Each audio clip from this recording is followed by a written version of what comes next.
যুক্তরাষ্ট্রের president Donald Trump আকস্মিকভাবে নিজের সামাজিক যোগাযোগ মাধ্যম ট্রুথ সোশ্যালে একাধিক চিঠি প্রকাশ করেছেন।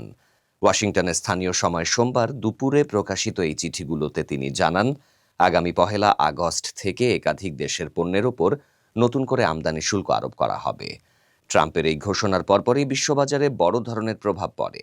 খোদ যুক্তরাষ্ট্রের প্রধান পুঁজিবাজারেও দেখা যায় ব্যাপক ধস। মাত্র 1 ঘন্টার ব্যবধানে ডাও জোন্স সূচক 422 পয়েন্ট নিচে নেমে আসে। একইভাবে ন্যাসডাক সূচক 0.9% এবং S&P 500 সূচক 0.8% হ্রাস পায়। বিশ্ববাজারে টয়োটা, নিসান, হন্ডা, এলজি ও এসকে টেলিকমের মতো বড় বড় কোম্পানির শেয়ারের দাম দ্রুত পতন ঘটে। কিছু কোম্পানির শেয়ারের দরপতন হয়েছে 7% পর্যন্ত। যুক্তরাষ্ট্রের বিনিয়োগ বিশ্লেষক রস মেইফিল্ড সিএনএনকে জানান, প্রস্তাবিত শুল্ক হার বাজারের প্রত্যাশার চেয়েও বেশি হওয়ায় বিনিয়োগকারীরা শেয়ার বিক্রি করে দিচ্ছেন। শুল্ক ঘোষণার ফলে সরকারি বন্ডের দাম কমেছে।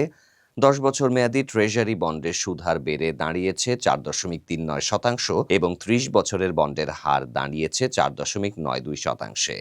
ট্রাম্প আরও হুঁশিয়ারি দিয়েছেন, ব্রিক্স জোটের সঙ্গে ঘনিষ্ঠ দেশগুলোর ওপর অতিরিক্ত 10% শুল্ক আরোপ করা হবে।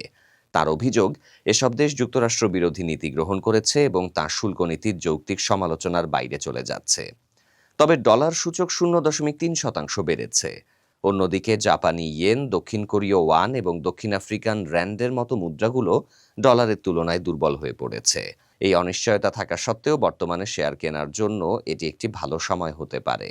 সব মিলিয়ে ট্রাম্পের খেয়ালি সিদ্ধান্ত ও শুল্ক নীতির কারণে যুক্তরাষ্ট্রের অর্থনীতি নিয়ে বিনিয়োগকারীদের মধ্যে উদ্বেগ ও আস্থার ঘাটতি তৈরি হচ্ছে।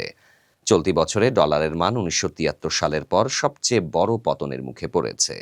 দেশটির ক্রমবর্ধমান ঋণ ও অর্থনৈতিক অনিশ্চয়তা ভবিষ্যৎ মন্দার আশঙ্কা বাড়িয়ে তুলছে।